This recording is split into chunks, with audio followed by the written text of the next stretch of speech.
good evening, everyone. I am Brooke Clement. I am the director here at the Gerald R. Presidential Library Museum, and it's my pleasure to welcome you tonight. I hope everyone had a wonderful holiday season, and we're happy to be kicking off this winter's programming tonight with Fred here. So I did want to just quickly mention a few upcoming programming items that we've got coming up in January and early February. Gerald R is going to be returning to the library and the museum at the end of January, speaking both in Ann Arbor and Grand Rapids.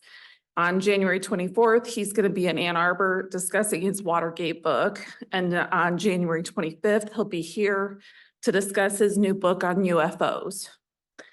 And then I'm also happy to announce, this is hot off the presses, Reverend Robert Jones will be coming back to Grand Rapids for a performance on February 1st. So thank you as always for your continued support, and thanks to our great partners at the foundation. We just really couldn't do any of this without all of you involved. And now I'm going to turn it over to our partner, Jeff Paulette, to introduce our speaker tonight.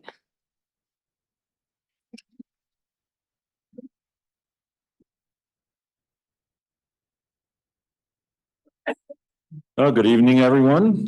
Thank you for coming on a cold January evening for our Martin Luther King Day celebration here. Thank you very much to our partners at the museum for all the great work they do, partnering with us on these kinds of events. I'm very pleased to introduce our speaker, who I have always known as Fred Johnson. However, he just gave somebody his card and it says Jim Van Heest on the card. So I don't know if you've gone through an identity change since I met you last, but I've always known you as Fred.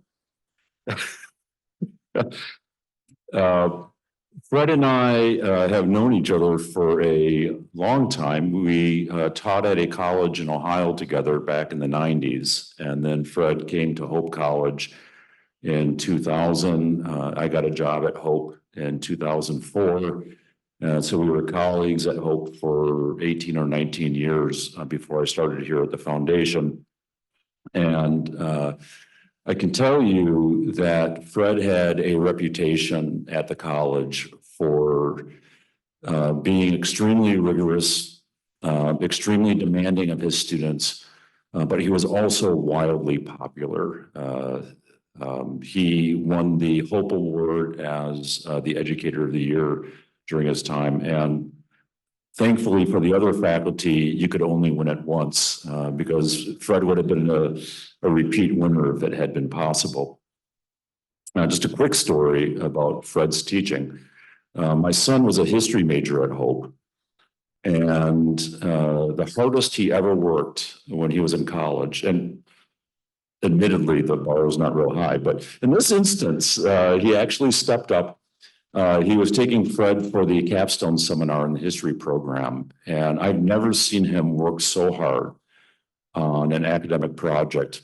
And other than multivariable calculus, it was the worst grade he got in college. And it is the grade he is the most proud of in his time there, because whatever it was, let's call it a C. From Fred Johnson was much like an A from other people. And Fred was by far his favorite professor. And in a few minutes, you'll see why Fred was a favorite professor of so many students at Hope College. And we are thrilled to have him here finally on our stage for what I am confident is going to be a very stimulating lecture. So please join me in welcoming Dr. Fred Johnson.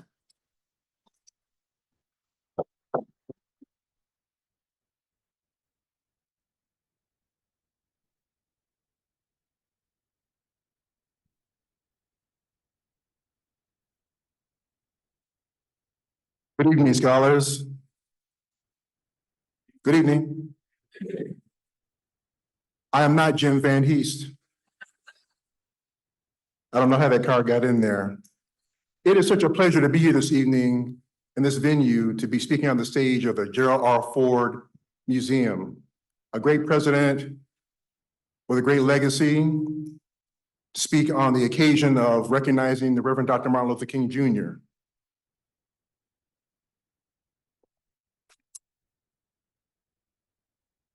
When Jeff and I talked about this a few months ago, when Gleaves and Jeff and I went to lunch with Charlotte Pantlin, the director of the Lawful and Learning Institute at Aquinas College, we talked about what would the subject be. As I gave that some thought, I thought about the journey of African Americans in the United States and a constitutional democracy, a Republican democracy, and the struggle that in many ways people know well about. But it just seemed to me that being a military historian and a historian of the Civil War and Reconstruction, it would be appropriate to talk about that from that lens, through that viewpoint. The peril of promised African Americans in defense of America's constitutional Republican democracy. Because when you think about it, the Republican democracy is framed by founding documents, the Declaration of Independence, published July 4th, 1776, and of course, the US Constitution that was drafted in 1787 and ratified in 1789, that became the document by which this government was organized. It's got some beautiful language in it. It really is beautiful language. I tell my students all the time that some of the best philosophical, political philosophy you'll find in the late 18th century in the North Atlantic world. But the journey to actually having the reality of those words be fulfilled, to become a material reality, has been an arduous journey. Now, on April 3rd, 1968, a few short hours before he was due to be assassinated, the Reverend Dr. Martin Luther King Jr., speaking to a group of people in Memphis, Tennessee, where he had gone down there to help with a sanitation worker strike. If you ever go online and look at that, you'll find there's one picture where the sanitation workers are marching with a sign that says, "I am a man." They were, of course, down there arguing for and agitating for better work conditions, higher pay, better hours. But they were marching with signs that said, "I am a man," because the logic was, if you cannot wrap your mind around the fact that I'm a human being and a man first, but anything else like pay, wages, conditions are irrelevant until you first recognize my basic humanity. So we need to agree upon that first, then we can talk about pay and wages and conditions, because pay and wages and conditions are only relevant to people that you consider to be equal human beings. So in that hour of speaking to those people, Dr. King, I think he knew it. Of course, the people that he was talking to didn't know it. I think he knew that the curtain was coming down on his life at that very moment. I don't know how he knew it. I have my suspicions, but I think he knew it. And he said, all we said to America is be true to what you said on paper. Now, scholars, listen, we need to take note of the fact that he's saying this before affirmative action. Okay, King is saying this because affirmative action is not signed into law until 1969. He's saying, listen, America, if you just do what you said on paper, the Declaration and the Constitution, this will be fixed. Not the letter, but the letter and spirit of the law. Do that, and this will work. Affirmative action was one of the things that had to happen because that didn't happen. All we say to America is be true to what you said on paper. If I lived in China or Russia or any totalitarian country where maybe I could understand the denial of certain First Amendment privileges because they haven't committed themselves to that First Amendment privileges over there. But somewhere I read of the freedom of assembly. Somewhere I read of the freedom of speech. Somewhere I read of the freedom of press. Somewhere I read that the greatness of America is the right to protest for rights. We need to focus upon the fact that the Reverend Dr. Martin Luther King Jr. was not throwing out the American experiment. He wasn't saying that it was rotten or corrupt. He was saying that it's actually a good thing freedom of the press, freedom of speech, freedom of religion, assembly. It's all good stuff. Just do it finally. He's embracing it. He's urgent. That's a good thing. It can work, and it's workable. It needs to work, and he urgently wants it to work. But what do you do? Why is he saying that in the first place? I ask myself the question, why would any group of people be interested in defending a nation that on the one hand, early on, according to Abraham Lincoln's mathematics in the second inaugural address, has spent 250 years enslaving them? And here's what I mean. It's not just enslavement, it is a constitutional democracy that is coexisting with tyranny. You understand? This entire room could be a democracy, but if one person can be lynched and not have any kind of accountability, no one brought to trial, no one asked a question, no one held accountable for that community, they're living in tyranny. Let me give you another example. In 1950, during the Korean War, they called it a police action.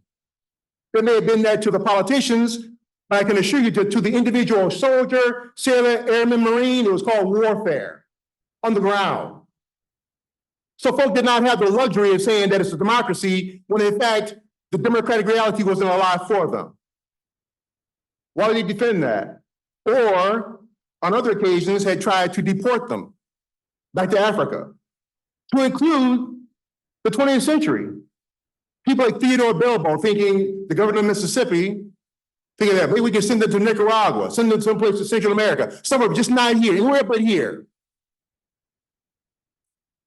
And then, short of that, slavery went away, deportation was too difficult to accomplish, so Jim Crow segregation that lasted from 1865 until roughly 1968, another 100 years. What makes people defend that? Irrespective of the constitutional language, irrespective of the freedom of the words, the beautiful words of the Declaration of Independence. Why would people defend that? What's their motivation? And so I spent a lot of time thinking about this. I'd like to share with you an answer. But I have to start at July 18th, 1863, at a place in South Carolina called Fort Wagner. You see, on July 18th, 1863, it was approximately 2 weeks after the victory at Gettysburg. Imagine that. It's the Civil War. The Southerners are proving that they're not going to go away easily, if at all. And the Union Army has defeated them at Gettysburg, reducing Robert E. Lee. Robert E. Lee's army of North Virginia will never be the threat to the North that it had been in 1861 and 1862. It'll still be a threat, but not a lethal threat. And then they also had taken the citadel on the Mississippi, Vicksburg. So now the Union Army has got the Mississippi River, the Ohio River, Tennessee and Cumberland River. The blockade that Abraham Lincoln put in place in 1861 is working. The South is being strangled and Robert E. Lee is being reduced in stature. And then the following week, 1 week later, in New York City, not Biloxi, Mississippi, not Richmond, Virginia, not Tallahassee, Florida, not Austin, Texas, but New York City.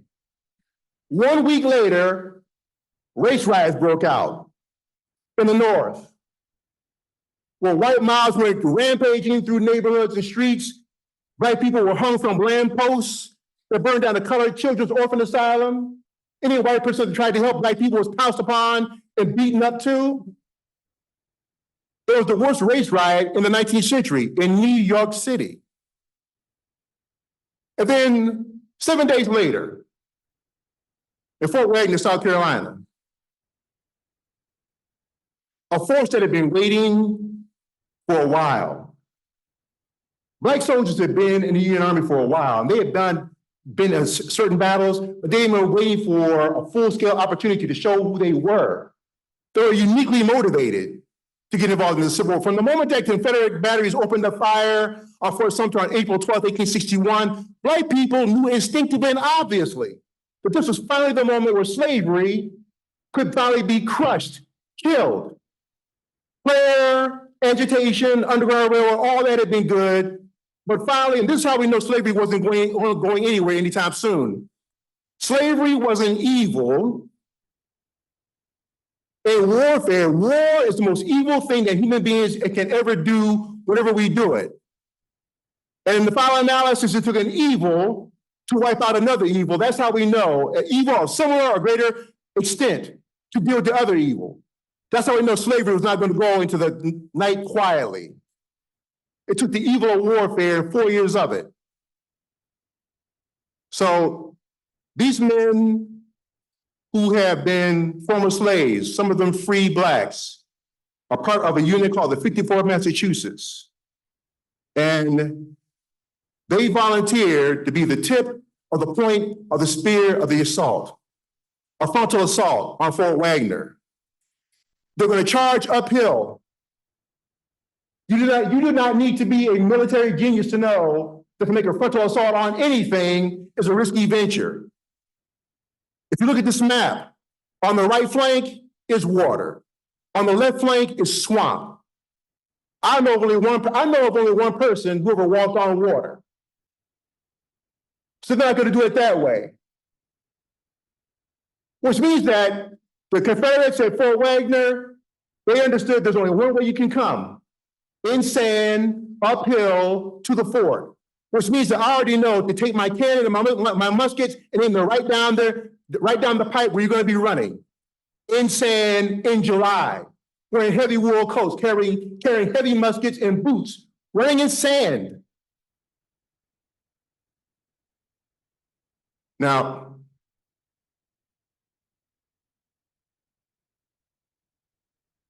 I tried to ask myself, what made them do this? Why would you volunteer to be the tip or the point of the spear of the assault? These men may have been slaves. They may have been uneducated, but they weren't stupid. There's education, then there's intelligence. They were intelligent enough to know that that day was going to be their last day on earth. Here's what I've deduced. I've deduced that these men, because people in the North were so skeptical and frankly hostile about the idea of Black soldiers and wondering would they really have the courage, the guts, the intelligence to be good soldiers. They said collectively, we're going to do this today. We're going to voluntarily lay down this carpet of blood. We know that in just a few hours, our location will be in heaven. This is it. Few people get to choose the time and the moment and the place of when their end will come. They said, we're going to do this day, lay down this carpet of blood as a down payment on the possibility of freedom and justice and liberty for our great, great, great, great grandchildren. Just the possibility of getting it. If we do this, they may have a chance of finally getting the thing that we will never have for ourselves. But we'll do this as a sacrifice of love for our descendants. So let's go get it done.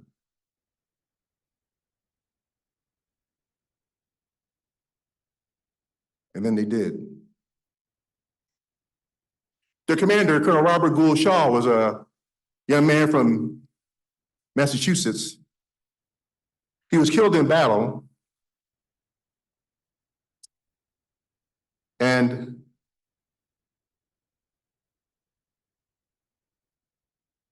when his parents back in Massachusetts asked Richmond government to send his body back to them so they could bury him, Richmond sent a letter back to his parents saying that he's been buried with his soldiers. Now, as it was, the Confederacy put Shaw into a grave with his Black soldiers, a common grave. They thought that was going to be an insult, burying him with his soldiers. As it was, the South didn't realize it. We're talking about a day at a time when there are segregated cemeteries. Now, I don't know what kind of threat dead people have to you, but you can always tell how people were treated in life by the way they're treated in death. As it turned out, the South broke its own rules on segregation and racism by burying Shaw with his men. He was elevated with that burial. After Fort Wagner, people may not have liked the idea of black soldiers, but after that, you could never doubt their courage anymore. Whatever you could say about them, you couldn't say anymore that they were courageous. By the time the Civil War ended, there were 186,000 black men, that is 1/4 of the Union Army, under arms that had fought the South. 1/4. Soon after the war, black people started applying to West Point. There are many people that were applied, but Henry O. Flipper was the first one who graduated. There are those who went before him, didn't make it. Henry O. Flipper spent 4 years at West Point, living the life of a completely odd college student. No social interaction. He was completely ostracized his entire 4 years. When they went home on spring break or whenever they went home at the academy, he stayed at the academy in his room. No one spoke to him for 4 years. I don't know what kind of metal this man was made out of, but to be ostracized like that. And West Point is hard today. It's harder in the 19th century. And then there's him. But you see, to get to West Point, Henry O. Flipper, you had to be applied and have a letter of endorsement written by your congressman. So white congressman from the area where Henry O. Flipper was born, Thomasville, Georgia, wrote a letter for him. Along the way, you see as America is evolving and moving into the future, glimmers every now and then of black-white cooperation that the old racial rules don't apply for individuals. And it looks like people are just acting normal the way we want them to. Flipper gets there, he goes from 1873 to 1877, and in 1877, he does duty at Fort Elliott, Fort Quitman, Fort Concho, Fort Davis, the last of which he's charged with embezzlement and conduct unbecoming of an officer. Now let me explain. Henry O. Flipper has 2 jobs. He's the pay officer and the supply officer. In today's modern military, anybody being given those 2 jobs, the person assigning someone both those jobs would be court-martialed, because a pay officer, supply officer, those 2 jobs are just too big for any one person to handle. But they give them both to him. Well, he was found innocent in the court-martial of the charge of embezzlement, which sounds like the more serious charge. But they found him guilty of conduct unbecoming an officer. Let me help you out. What is that? Anything you need it to mean. Conduct unbecoming an officer is very broad enough stated. It can mean you didn't salute the flag properly, or you walked on the wrong foot today. But they intended to get you out of the Army, it's an expedient railroad right out the stockade. For the rest of his life, Henry O. Flipper will try to get his name cleared, 90 back pay, not any special titles or honor. He just wants his name cleared. He'll eventually write a book entitled The Colored Cadet at West Point, chronicling his service there, the time at West Point. Then, ironically enough, the government that fired him will rehire him. And he will be America's main representative in southwestern Texas and Arizona in the days when people are moving out there and settling down. He's setting up different acreages and figuring out land development. He speaks fluent Spanish. He spent some time in Mexico. He's a representative for the U.S. government with Mexico. The man who's not good enough to be a soldier was good enough to represent the U.S. government for Mexico. Charles Young was another West Point graduate. You can tell from the look in this man's face that he is nothing but soldier, all military. Father fought in the Civil War for the Union Army.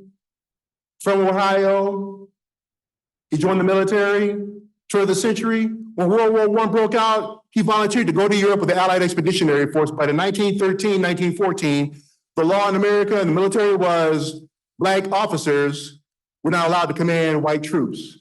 So therefore, he was kept stateside. And they told him, well, you're not physically fit anyway. Charles Young went, is that right?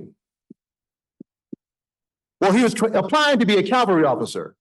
Now, in those days, to be a cavalry officer, you had to ride a horse 90 miles in 3 days, so 30 miles a day, which I guess for them was pretty good physical workout. Charles Young, to prove to them that he was physically fit, rode a horse from Ohio to Washington, D.C., through West Virginia, meaning he purposely went across the mountains of West Virginia, across the Potomac River, in the Shenandoah. He took the hard way to Western Virginia and West Virginia on horseback. In just 10 days, 500 miles, 50 miles a day, far exceeding the minimum standards for cavalry officers. They were impressed and then told him, "You're still not going." However, they turned around and sent him to Liberia to be a military attaché, and he went to Nigeria and fell victim to a disease or a virus and was sent back home and buried with a massive turnout. Why the massive turnout?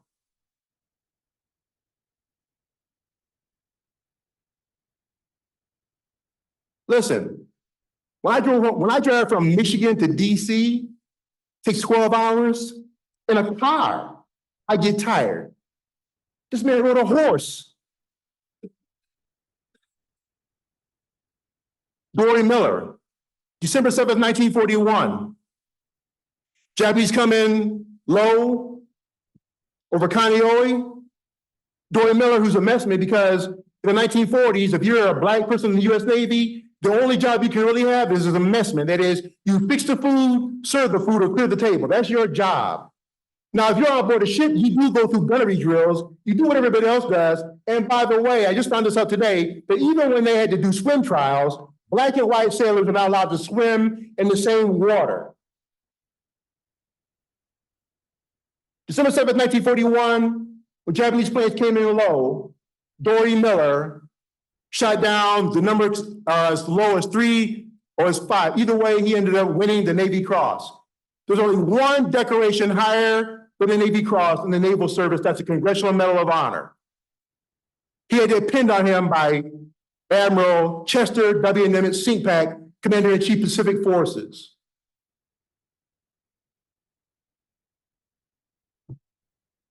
Charles Jackson French. Charles Jackson French, the Americans landed at Guadalcanal in August 1942. It was the first land invasion of World War II, trying to take the land back, push the start of the island hopping campaign back toward Japan. In 1942, there was no Navy in the world better at surface nighttime fighting than the Japanese. They were just good at it. And the ship that Charles Jackson French was on was blown out of the water in a nighttime battle. This sailor from Arkansas helped get his shipmates into a raft. And then he tied a rope around himself and swam several miles, tugging them behind him. They called it the human tugboat, saving their lives. Other sailors throughout the night got out and helped swim and carry some of the burden, but primarily he swam to save his shipmates. They were picked up the next day by a seaplane that spotted them. The senior officer that was with them that night said, "Get back in the raft because you're swimming through shark-infested waters." Charles Jackson French said he was more worried about the Japanese than the sharks. And then there's this. Every now and then there were glimmers of hope. A U.S. Army soldier named Rupert Trimmingham wrote a letter to Yank magazine. And bear with me as I read. He said, "Dear Yank, here's a question that each Negro soldier is asking. What is a Negro soldier fighting for? On whose team are we playing? Myself and 8 other soldiers were on our way from Camp Claiborne, Louisiana, to the hospital here at Fort Huachuca. We had to lay over until the next day for our train. On the next day, we could not purchase a cup of coffee at any of the lunchrooms around here. As you know, old man Jim Crow rules. The only place where we could be served was at the lunchroom, at the railroad station, but of course, we had to go into the kitchen. But that's not all. Stay with me here. 11:30 a.m., about 24 German prisoners of war with 2 American guards came into the station. They entered the lunchroom, sat at the tables, had their meals served, talked and smoked. In fact, had quite a swell time. I stood on the outside looking on, and I could not help but ask myself these questions. Are these men sworn enemies of this country? Are they not taught to hate and destroy all democratic governments? You see, in Rupert Trimmingham's questions, this is a man who understands that he lives in a democracy, or is supposed to. He understands that there's a Declaration of Independence. He understands that there's a constitutional form of government. He's asking questions that show he understands the government that he's part of, the nation he belongs to, and the form of government that is supposed to be operating for him, that he is obviously willing to fight for since he's in uniform.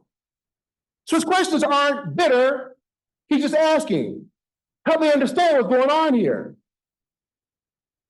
How can this be possible? These men, they may not all be Nazis, but they're fighting for that regime. And that regime is inimical to American democracy, any democracy around the world. So just help me understand. But you just help me understand. I'm trying to understand.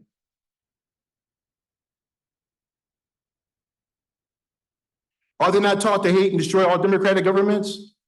Are we not American soldiers sworn to fight and die if need be for this country? Rupert Trimmingham just told you that if I have to, I'll die for this thing. If I have to, while this treatment is going on as it is right now, not in the future, but while this kind of treatment is going on, I will still go and die for it. That's committed to the cause, not serving you at that moment.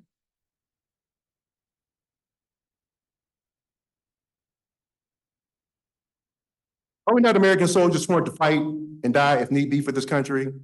Then why are they treated better than we are? Why are we pushed around like cattle? If we are fighting for the same thing, if we are to die for our country, why does the government allow such things to go on? In that statement, Rupert Trimmingham is saying this can change. It doesn't have to be this way. It can change. The government can change this. This situation is unsatisfactory, but it can be changed. The government can change this. Some of the boys are saying that you will not print this letter, Yank magazine. I'm saying that you will. Well, will they or won't they?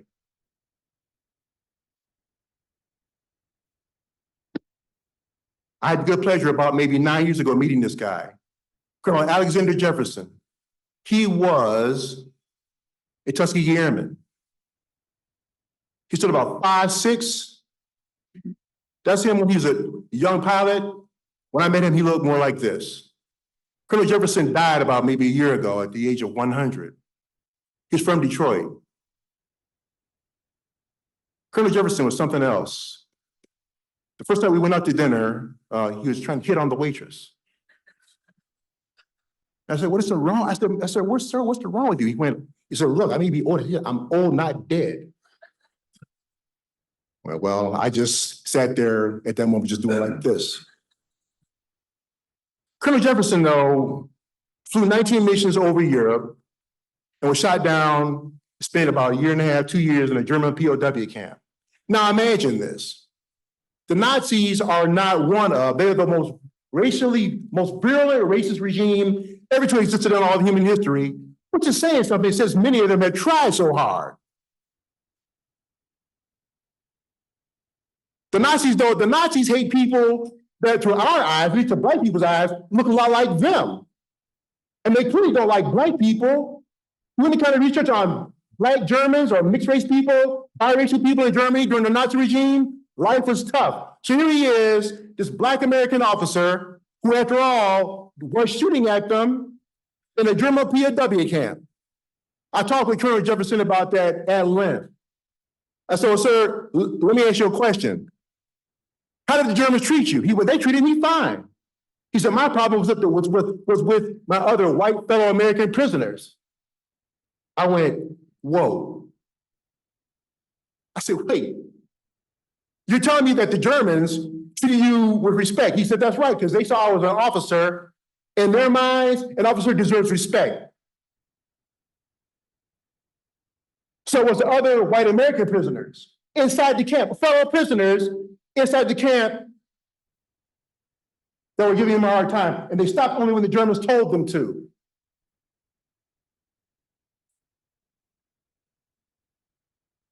He wrote a book of his adventures, I shouldn't say adventures, but of his time in Europe, Red Tail Capture, Red Tail Free.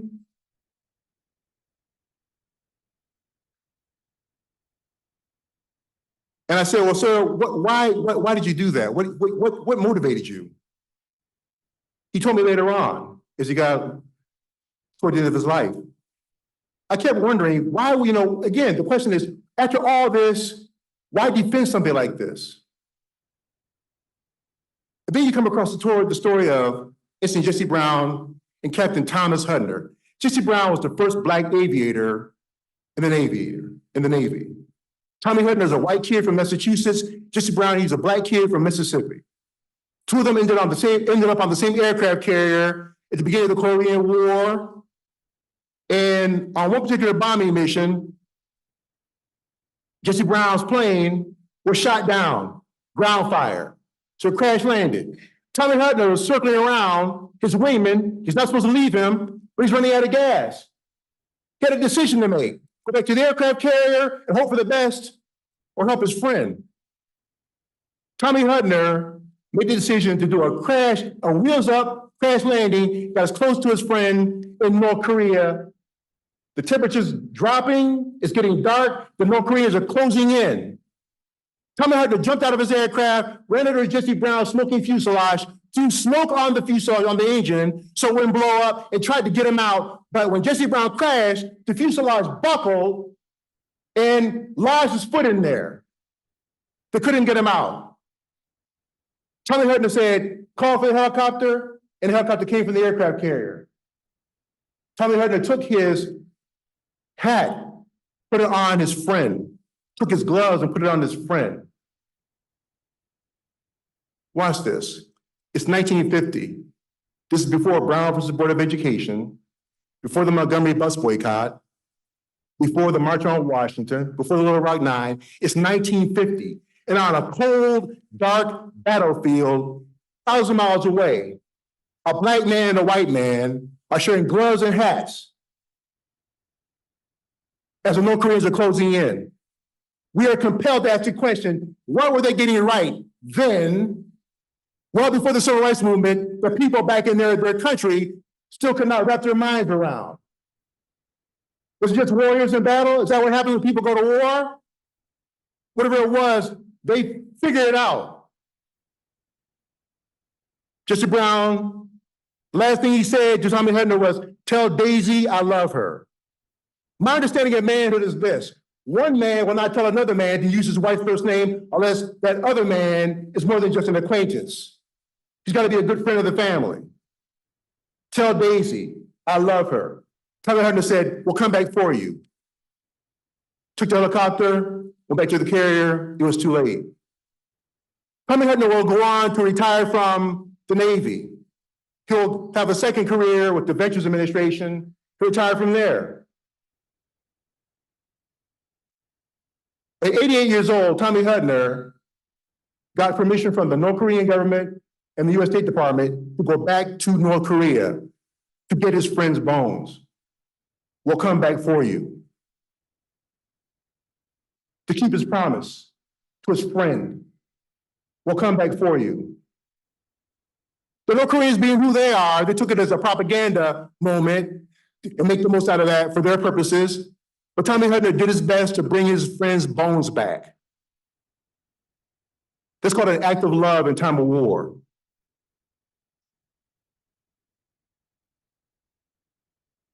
Defending America is not always through people in uniform or on a battlefield. Sometimes it's just doing the things that normal is supposed to take normally.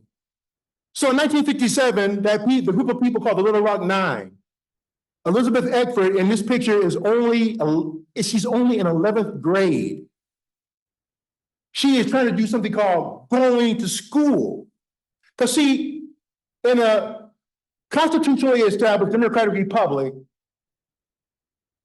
it works better if people are educated and are thinking critically.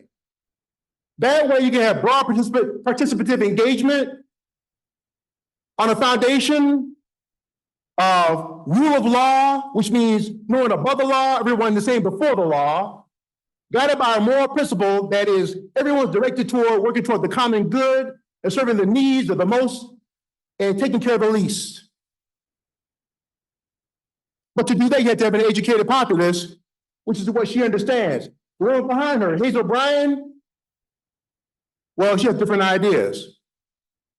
Elizabeth Eckford, in her own way that day, was defending the Constitution by simply going to school. Why is this? Because it took at least as much courage for her to be in that mob of hostile people with President Eisenhower to call out the army for them to go to school as it must have been to be in North Korea on a freezing night with North Korean soldiers coming in fast.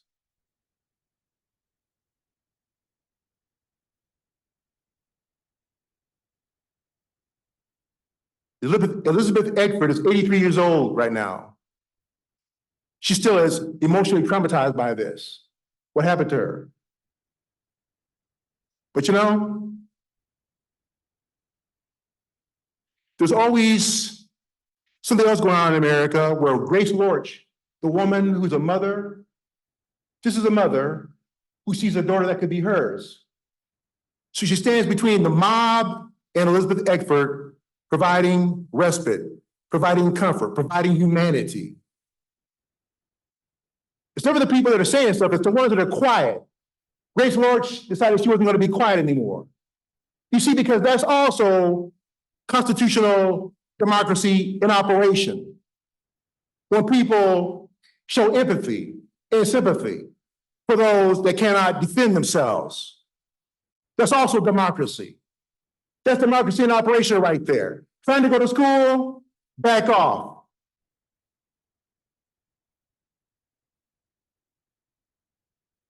During the Vietnam War is happening in the 1960s when there's a civil rights movement, when there's a Black Power movement.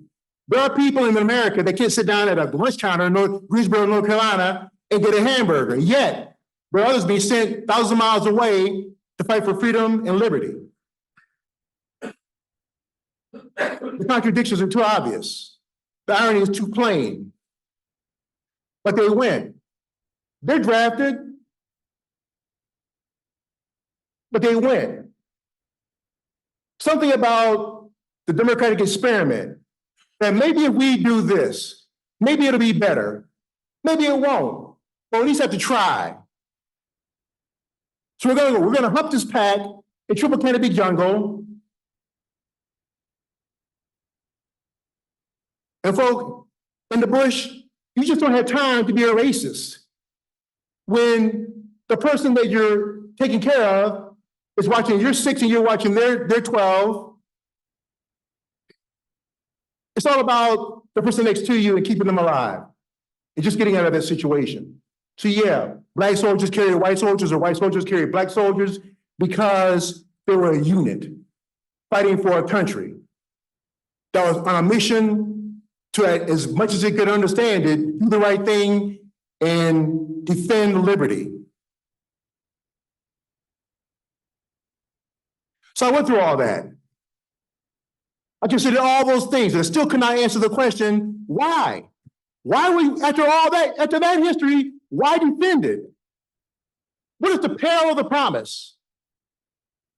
I know what the peril is. The peril is obvious. It's always been there. It's been a common through line. But you know what? Rupert Trimmingham was surprised. Yang magazine got back to him. Rupert Trimmingham wrote back to Yang after they wrote him back, and he said, "Dear Yang, allow me to thank you for publishing my letter." He was genuinely surprised that they wrote it, that they got back to him. Although there was some doubt about its being published, yet somehow I felt that Yang was too great a paper not to. Each day brings 3, 4, or 5 letters to me in answer to my letter. I just returned from furlough and found 25 letters awaiting me. Today, I received 287 letters, and strange as it may seem, 183 are from white men and women in the armed services. Another strange feature about these letters is that most of these people are from the Deep South. Translation. We must be very careful about tarring everybody with the same brush. There was goodness out there. In other words, there was possibility out there for the thing these Black men are fighting for in World War II.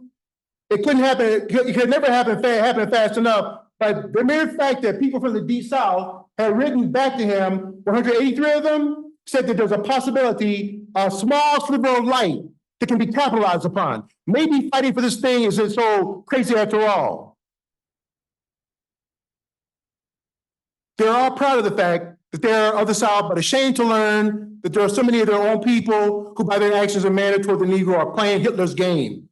Nevertheless, it gives me new hope to realize that there are doubtless thousands of whites who are willing to fight this Frankenstein that so many white people are keeping alive. All that the Negro is asking is to be given half a chance, and he will soon demonstrate his worth to his country as he did in the Spanish-American War, in World War I, Spanish-American, the Civil War, the War of 1812, and the American Revolution, to the tune of 5,000 men who are initially now wanted by George Washington. Should these white people who realize that the Negro is a man who's loyal, one who would gladly give his life for this wonderful country, this is 1944 for this wonderful country. This is 1944. And this black soldier who's just been through all this saying, this is a wonderful country. I'm going, you know what? I'm just going to believe what he says. He's the one that's dealing with all that back then. If he says it's wonderful, it's wonderful. Well, stand up, join with us, and help us prove that to their white friends that we are worthy. I'm sure that we would bury race hate and unfair treatment. Thanks again, Corporal Rupert Trimmingham, Fort Huachuca, Arizona. In my quest to try and find out the answer to why defend this, in early 2000, when I first got to Hope, I went to Kenyon on a Department of Education grant with a bunch of other educators. I went to the rural district, the rural area of Meru. We were looking at a woman who had AIDS, trying to figure out what to do with her children because she's literally at death's door.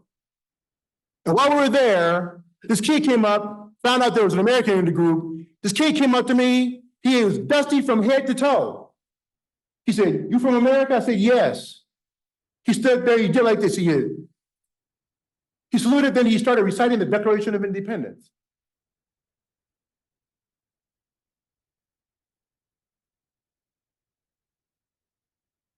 We hold these truths to be self-evident, that all men are created equal, that they're endowed by their Creator with certain unalienable rights, that among these are life, liberty, and the pursuit of happiness. In that moment, I came to understand that America obviously is a place, but it's also an idea.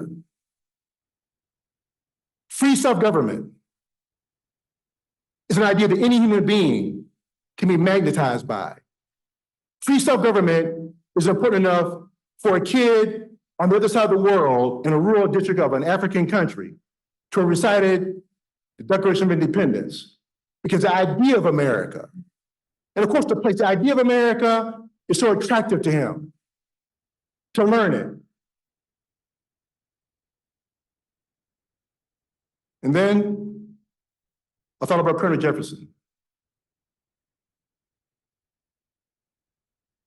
One night at dinner, I said, "Well, sir, why'd you keep on trying?" He went, "This is my country. They don't get to tell me no. I fought for this thing. They're going to do right. The Constitution is going to be made alive and well. The words of the Constitution, the preamble, we the people, it's going to be more than just words one day. It's going to finally mean something." For those of you who remember Barbara Jordan in 1972, when she made that magisterial presentation during the Watergate trial, she started off by saying, for a long, long time, she thought that Alexander Hamilton, James Madison, and George Washington had left her out. But finally on that day, 1972, she said, "I've finally been included in we the people." Because in 1787, people like her, Native Americans, women, eventually Irish Catholics, there's a whole lot of people who are not included in we. We has been an ongoing developing process. And then Colonel Jefferson wrote something in the book that he gave to me that night. He wrote to Fred, "Freedom ain't free."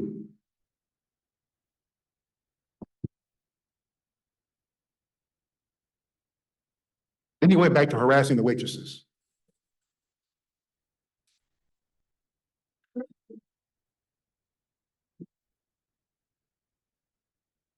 King said, all we say to America is be true to what you said on paper. Want to fix this? All we say to America is be true to what you said on paper. If I lived in Russia, China, or any totalitarian country, I wouldn't be worried about it. But this is the place where you have basic First Amendment privileges that they haven't committed themselves to that over there, where people have read of the freedom of assembly, freedom of speech, freedom of press, that the greatness of the country is the right to protest for rights. Like Franklin Delano Roosevelt said in 1941 when he gave his 4 freedom speeches, we have to have a world and a country where people have freedom of speech, freedom from fear. You should be able to live in your home, in your country, and not fear being whisked away by the secret police. Freedom from fear, freedom from want. You want to have a country where if you want a job, you can get a job that pays you enough to take care of your family. Freedom from fear, freedom from want. And then freedom of speech to say what you want. Not freedom from accountability, but the freedom to say what you want. Because your government is not so sensitive and thin-skinned, it can't take your opinion. And freedom of religion, where the government is not demanding to be your God. It can coexist with you believing as a Hindu or a Buddhist or a Muslim or an Episcopalian or a Catholic or a Jew. The government is not in competition with you. It's got room for your belief system, not rooted in it. Because it's there, the presupposition is, it's there to serve you, not rule you. You're ruled by another master.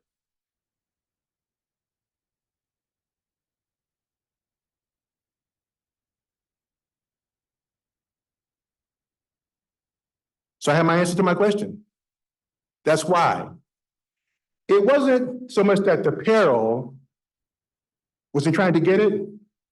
The peril was in not trying. That's what the danger was, in not trying to make the words of the Declaration of the Declaration of Independence and the Constitution. The peril would have been, the mistake would have been, the failure would have been to not try. The failure still is to not try. So if we're trying, we keep on doing this. It's a steady process of making true the preamble of the Constitution and the Declaration. That's my answer to you. Thanks.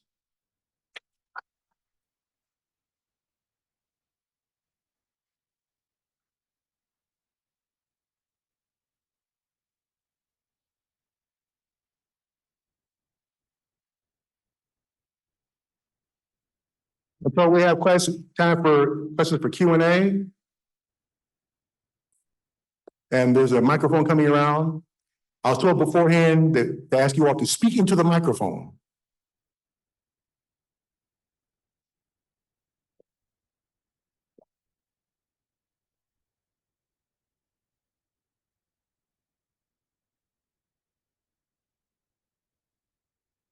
And before you ask, yes, everything will be on the test.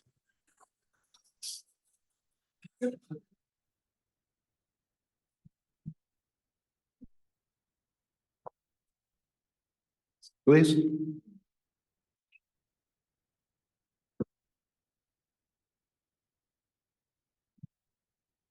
Dr. Johnson, that was moving. How are we doing today in answering that question? We have to keep working at it, Gleaves.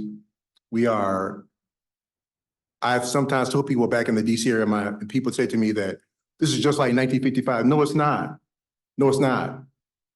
And you're doing an injustice to the history and the suffering and the sacrifice of people who fought for the progress. You see, it's just like 1955.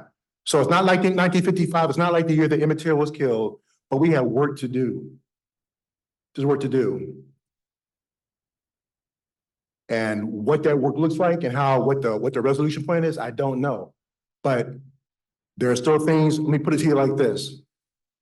I'm teaching a class for the Hope Western Prison Education Program up at the Muskegon Correctional Facility. It's the Civil War. One of the more bizarre things that's happened to me in the last couple of years is to be a Black professor, Civil War historian, talking to a room of 24 men in a prison. And that the demographic breakdown is like this: of the 24, 19 black men, 2 white guys, 2 Latinos. Now, when I first walked in there, I said, well, wait, at best, we're only 12% of the population. How is this room overwhelmingly black? Was it circumstance? Then I taught the class again this fall, taught in fall 22 and fall 23. Majority black room again. I can't put my finger on what it was, but something smelled wrong about that. So to be standing there as a black man talking to a room of mostly black men who are being held against their will, by the time in American history when black people were being held against their will, was, well, bizarre. And it gave me an idea of the fact that we still have work to do, if just in that area. But we also have the challenge right now, the fact that we have to renew our relationship with the truth and facts. Those are on trial too. I'll leave you to interpret that as you will. So, Dr. Mark, Johnson, yes, you spent some time as an officer of the Marine Corps. I did. Was your own experience with fellow officers who were white anything like the story you told tonight? Yes, actually, good question, Mark. Thank you. I just this past August went to a graduation from a student of mine who's graduated from OCS. And I'm telling you something. You stand out there on that parade deck at Quantico. There were black Marines, white Marines, more black Marines than when I went through OCS. So, Glitch, to get to your question, more black Marines in that graduating class than when I went through, more women out there. So if that graduating class is an example of where we're going, the Marine Corps at least has got it right. And those black Marines are out there, they're standing proudly at attention.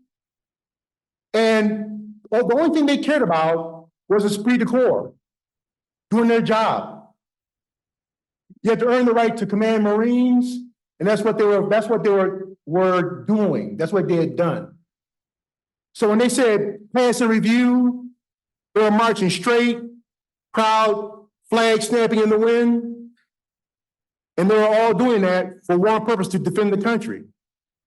And then when they gave their first salute to the staff NCOs, the staff NCO would tell them, carry on the legacy. They recognize that each one of them is a link in a chain that goes all the way back to 1775. Now that's one aspect of it.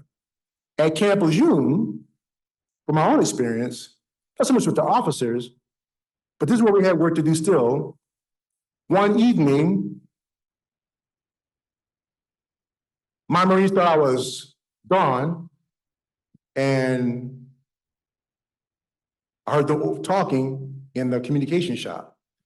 And I heard one of them say to the other one, just everybody else had gone home, I heard one of them say to the other one, that blank better hope we never go to war.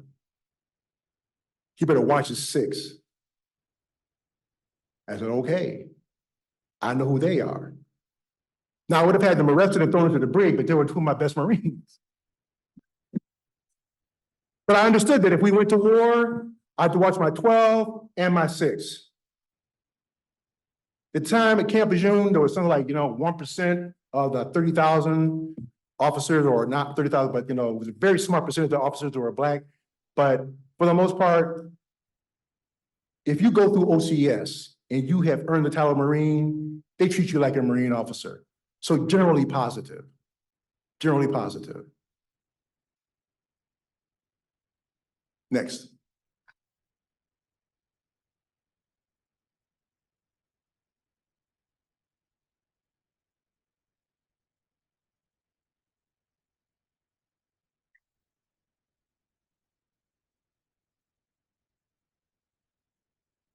Dr. Johnson, I have a question. Yes. You've obviously been to what you've got.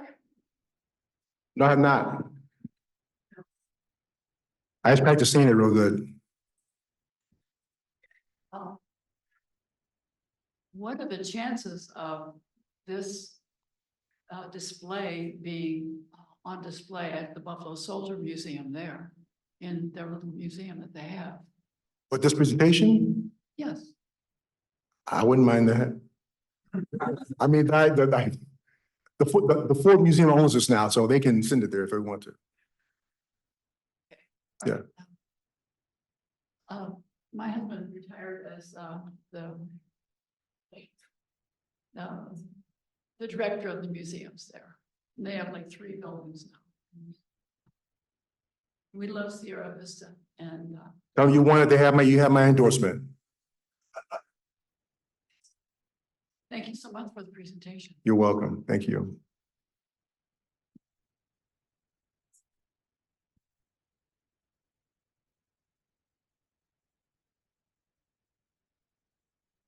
Thank you all for coming out. When my relatives in Maryland are complaining about the weather and they say it's like 40 degrees, I just hang up.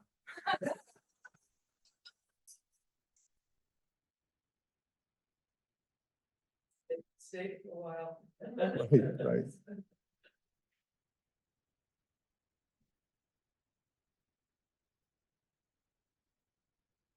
That may be it. Professor Johnson. Thank you very much. Thank you.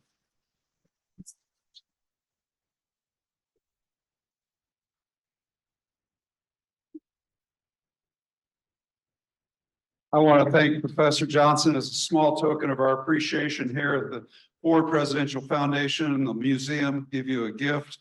And thank you so much for a powerful presentation. Thank you. Really appreciate it. Thank you very much.